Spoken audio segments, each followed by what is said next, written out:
How to spot demons in friends and family. There's a truth most people don't want to face. Sometimes the ones closest to you aren't who they seem to be.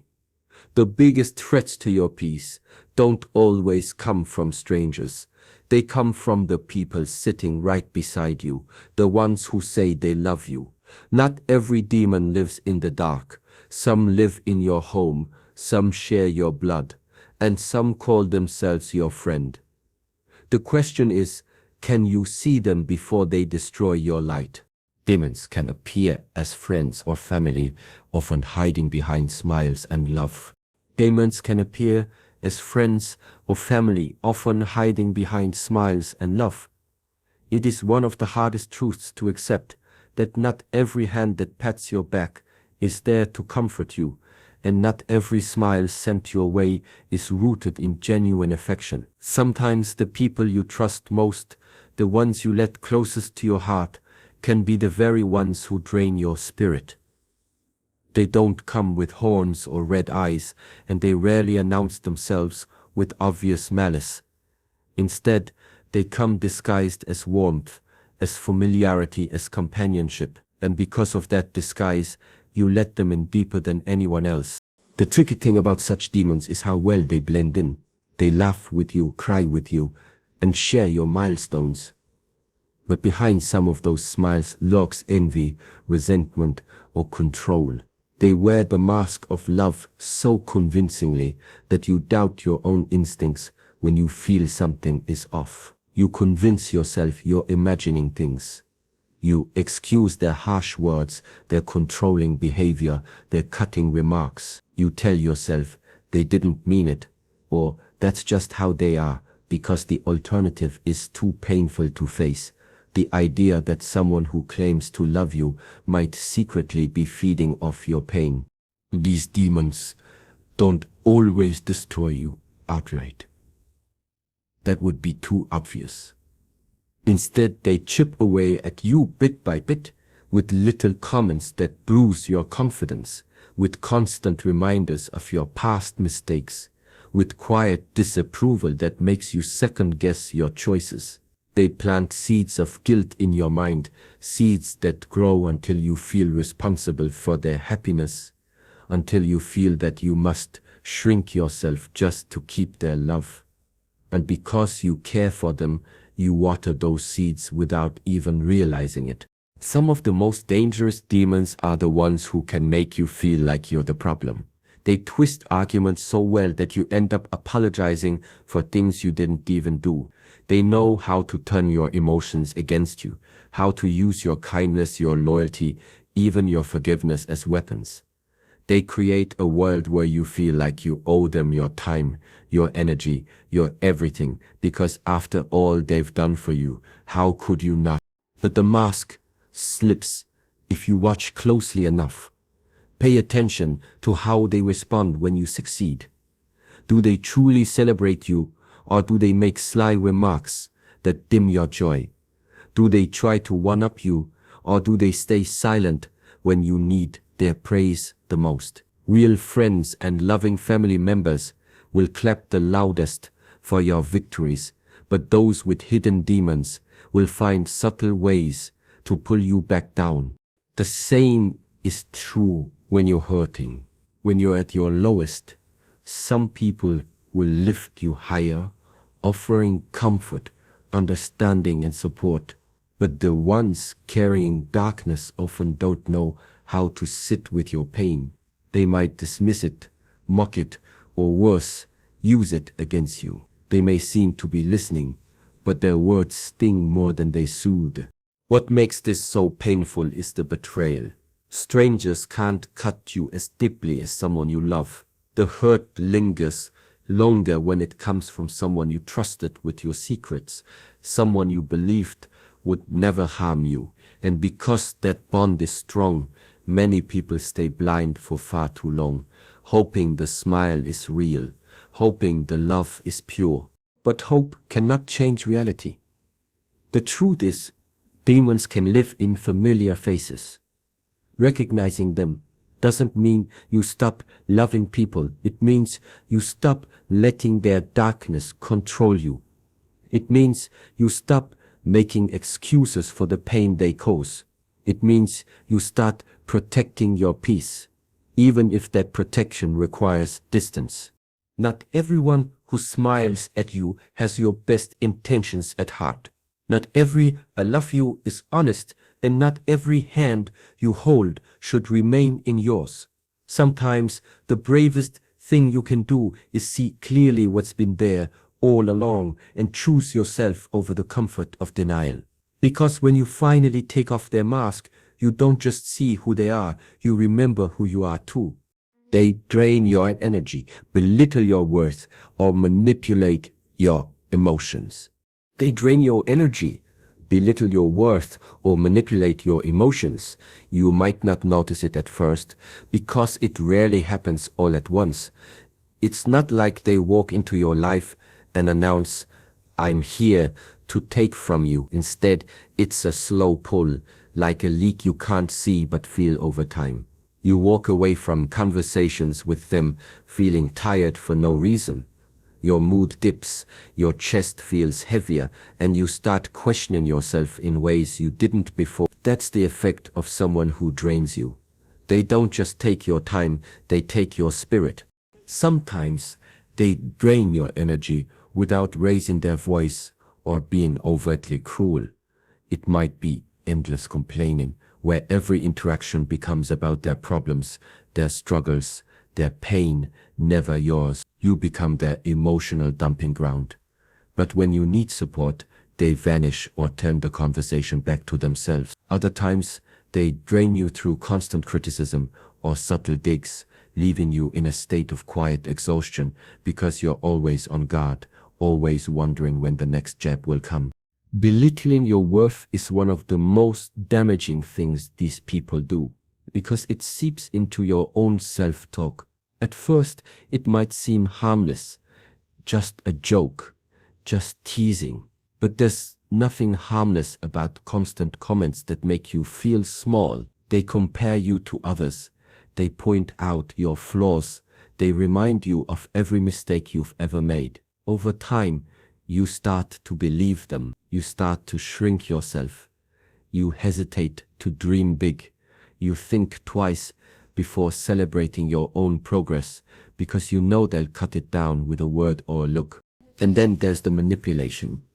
The subtle, quiet kind that doesn't scream control but whispers it into your daily life. They make you feel guilty for saying no, so you stop saying no. They twist situations so that you question your own memory, your own judgment. You start to wonder, am I overreacting? Am I being too sensitive? Even when your instincts are screaming at you that something is wrong, manipulators don't need to shout control you. They just need to make you doubt yourself. The worst part is how normal it can start to feel. You get used to the exhaustion. You get used to apologizing when you haven't done anything wrong. You get used to walking on eggshells just to keep the peace. You start calling it love or loyalty or family duty, but deep down you feel the truth. You're giving more than you're getting, and it's costing you pieces of yourself. These people often know exactly what they're doing. They sense your compassion, your desire to be there for them, your reluctance to walk away, and they use it. They'll say, "I thought you cared about me," or "after everything I've done for you," not because they're hurt, but because they know those words will trap you. And each time you give in, you hand over a little more of your energy, a little more of your confidence, a little more of your freedom. But there comes a moment when you have to stop and ask yourself a hard question. Why do I feel worse every time I leave them? True love, true friendship, true connection. It doesn't drain you like this. It doesn't demand your energy while offering none in return. It doesn't make you feel small to make someone else feel big. Recognizing this pattern isn't about blaming yourself for letting it happen. It's about waking up. It's about understanding that people who drain, belittle, and manipulate are not entitled to a permanent place in your life, no matter what title they hold. It's about realizing that setting boundaries isn't cruel, it's necessary. Because every time you allow someone to take from you without limit, you leave less of yourself for the things and people that truly matter. Protecting your energy is not selfish, it's survival. Walking away from those who manipulate and belittle you isn't betrayal. It's an act of reclaiming your own worth. And when you finally stop giving your power away, you'll notice something incredible. The weight you thought was part of life will lift. The exhaustion that became your normal will fade. The voice in your head that questioned everything will quiet down. And in that quiet, you'll rediscover what you were meant to feel all along: peace, confidence, and the freedom to be yourself again. The reactions to your success and your pain reveal their true intentions. Their reactions to your success and your pain reveal their true intentions. You can learn more about who someone really is in those two moments than in years of casual conversation. When you achieve something important, when you reach a milestone you've worked hard for, watch the people around you. Do they light up with you, or do their smiles feel forced? Do they clap with genuine joy, or do they stay silent, uncomfortable with your progress? Success has a strange way of acting like a mirror. It reflects the hearts of the people who witness it. True friends, true family will be the ones cheering the loudest. Even if they are struggling themselves, they'll feel pride in your achievements because they love you enough to see your growth as a win for them too. But not everyone can do that. Some will choke on their congratulations, their eyes dulling instead of shining. They'll find subtle ways to undermine your joy. A backhanded compliment, a joke that cuts too deep, or an immediate shift of the spotlight back onto themselves. Sometimes the jealousy isn't loud, it's quiet. It's the way they stop calling you as much, the way they downplay what you've done, the way they change the subject every time you try to share your excitement. It's the silence that speaks the loudest, the absence of genuine happiness where there should be celebration. And when you notice it, it stings, not just because they didn't cheer for you, but because you start to realize they might never have truly wanted you to win. The same clarity comes when you're in pain. When life breaks you down, when you're hurting and vulnerable, the people around you reveal whether they're safe places for your heart or not. Some will step in and offer their strength. They'll sit with you in the darkness, not to fix you, but to remind you that you aren't alone. They'll comfort without judgment, support without conditions, and their presence will soothe you even when words can't. But others will show something very different. Some won't know how to handle your pain and will distance themselves the moment things get heavy. Some will dismiss your struggles, telling you to get over it or stop being so sensitive. And some will do something darker. They'll feed on it. There are people who draw a strange sense of power from your weakness, who feel taller when you feel small. They may not admit it, but they relish the role of being the one you lean on, not to help you heal, but to keep you dependent. The patterns become clear if you pay attention. The ones who envy your success will always find a way to dim your light. The ones who thrive on your pain will always find a way to keep you in the shadows. And while they may never openly say, "I don't want you to be happy," their actions say it for them. What's painful is realizing that some of these people wear the label of friend or family. You might have shared countless memories, trusted them with your secrets, leaned on them in the past. That history makes it harder to see the truth. But history doesn't erase reality, and the reality is simple. Someone who cannot celebrate your wins or hold you through your losses is showing you who they are. The hardest part is accepting what you see. It's easier to make excuses for them. They were just having a bad day. They didn't mean it like that. But how many bad days does it take before you realize the pattern isn't a mistake? It's their nature. When you finally allow yourself to see, everything changes. You stop waiting for their approval. Stop shrinking to keep them comfortable. Stop begging for joy from someone who resents your happiness. You stop bleeding for people who smile when you hurt. Your success and your pain are sacred parts of your life. Anyone who cannot honor them, anyone who cannot rejoice in your growth or offer compassion in your suffering, is not holding a place in your life with pure intention. They are holding a position to take something from you, your energy, your light, your peace. The truth is, not everyone deserves a front row seat to your journey. And the moment you stop ignoring the way they react in those defining moments is the moment you begin reclaiming your power. Because when you see clearly, you stop handing your heart to those who don't know how to hold it. And you start surrounding yourself with those who do. Protecting yourself doesn't always mean confrontation. It means setting boundaries. Protecting yourself doesn't always mean confrontation. It means setting boundaries. For many people, the thought of protecting their energy immediately brings up images of shouting matches, slammed doors, and dramatic ultimatums. But the truth is, self-protection isn't always about loud resistance. Sometimes it's quiet. Sometimes it's as simple as drawing an invisible line around your peace and deciding who gets to cross it. Boundaries are not walls meant to shut everyone out.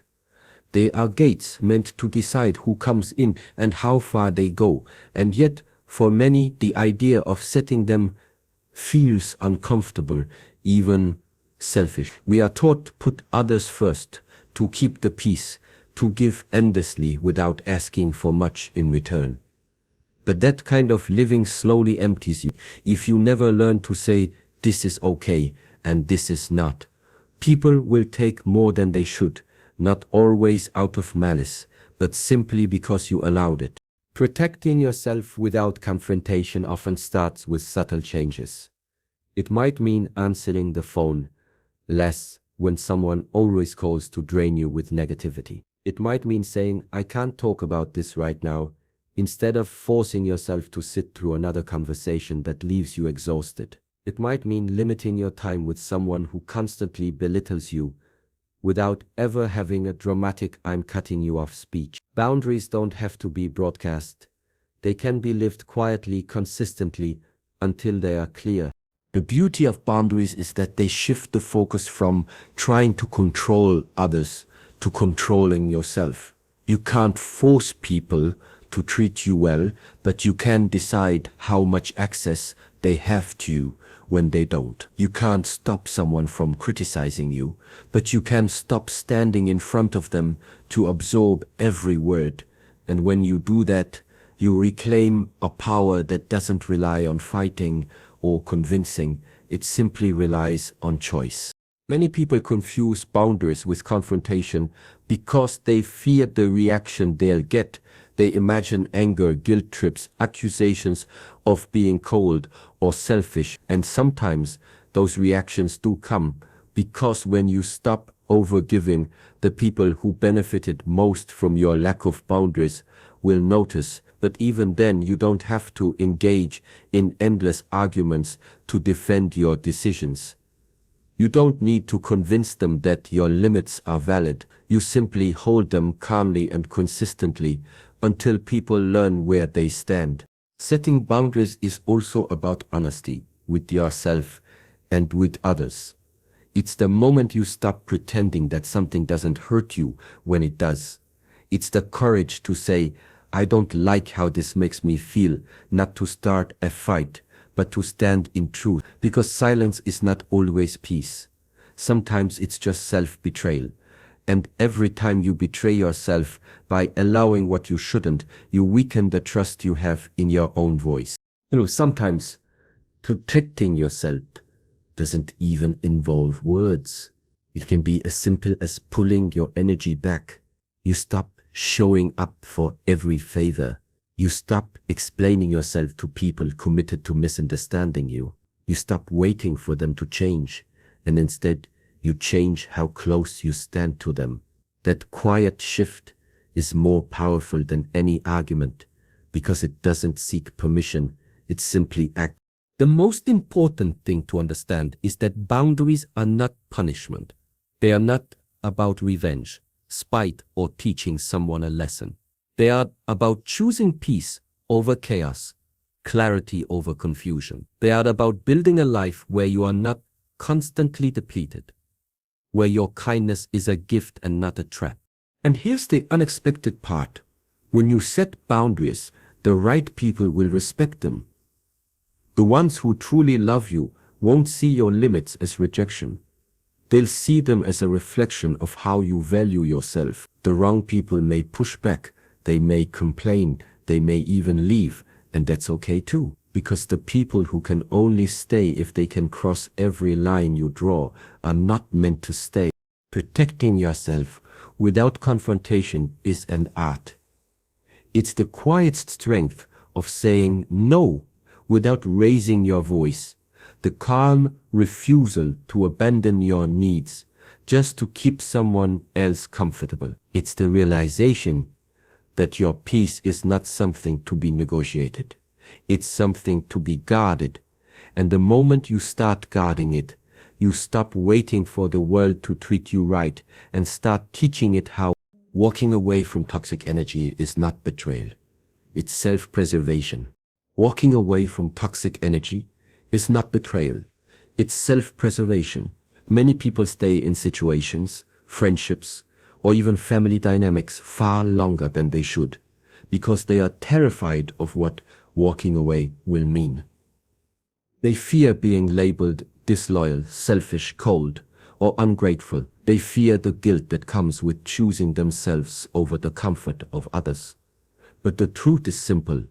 You cannot spend your whole life bleeding for people who would not even hand you a bandage in return. Leaving environments that poison your peace isn't an act of betrayal. It's the most necessary act of love you can give yourself. Toxic energy has a way of creeping in quietly. It doesn't always arrive in the form of screaming, betrayal, or open cruelty. Sometimes it shows up in the form of constant criticism, endless demands, or subtle manipulation that chips away at your spirit one small piece at a time. It might look like a friend who always belittles your achievements, a relative who guilts you into obligations that drain you, or a partner who makes you question your worth. And because it doesn't always feel dramatic, you convince yourself it isn't bad enough to leave. But pain doesn't have to be loud to be destructive. Walking away can feel like tearing yourself in two, because often the people who create the most toxic energy are the ones you care about most. You share history, memories, maybe even blood. And that makes it harder. You think of the good times, the laughs, the moments when things went so heavy, and you cling to those fragments, hoping they'll return. But sometimes holding on to the idea of what someone used to be keeps you trapped with who they've become. The fear of being seen as a betrayer can keep you in that trap for years. You hear their voice in your head saying, "How could you leave me after everything?" You hear the whispers of society telling you family is forever or real friends stick through anything, and you mistake enduring abuse for loyalty. But there's a difference between standing by someone in hard times and letting someone destroy you. When you decide to walk away, it doesn't mean you hate them. It doesn't mean you wish them harm. It doesn't even mean you stopped caring. It means you realize that caring for them should not cost you yourself. And if they truly loved you, they wouldn't want you to pay that price. Walking away is not easy. It comes with grief, with doubt, with nights where you question if you made the right choice. But over time, you begin to notice something. The air feels lighter. Your chest doesn't feel as tight. The exhaustion that had become your normal slowly fades. You find yourself laughing again, dreaming again, simply breathing again. That's not betrayal, that's healing. The people who accuse you of betrayal for leaving often do so because your absence exposes their behavior. As long as you stayed, they didn't have to face the reality of what they were doing to you. Your leaving forces them to see it, or at least forces them to see that their actions have consequences. But whether they see it or not isn't your burden to carry anymore. Choosing to leave toxic energy isn't an act of revenge. It's an act of mercy for yourself. It's saying, I refuse to live in pain just to keep others comfortable. It's saying, I deserve peace and I will go where I need to find it. And sometimes that means closing doors you never thought you'd close and walking down paths you never thought you'd take. But the truth is, you owe it to yourself to do it. Because if you don't, the years will keep passing and you'll find yourself emptier and emptier, wondering where your joy went, and the answer will always be the same. You handed it over to people who couldn't hold it with care. Walking away is not betrayal. It's the moment you finally choose life over survival, peace over chaos, and healing over harm. It's not turning your back on someone. It's turning toward yourself. And that choice, though painful, is the one that will save you. In the end, protecting your spirit, your peace, and your heart will require choices that not everyone will understand. You'll have to let go of certain people, draw lines that others won't like, and face moments of loneliness as you create space for something better. But remember this, choosing yourself is not selfish. Walking away from pain is not betrayal. Setting boundaries is not cruelty. It is an act of reclaiming your life from the hands of those who drain it. The truth is, you are not here to carry everyone's darkness while your own light fades. You are here to grow, to breathe, to live fully. And sometimes that means stepping back, saying no, and walking away from what poisons your soul. You will lose people when you choose peace, but you will find yourself, and that is the most powerful thing you could ever do.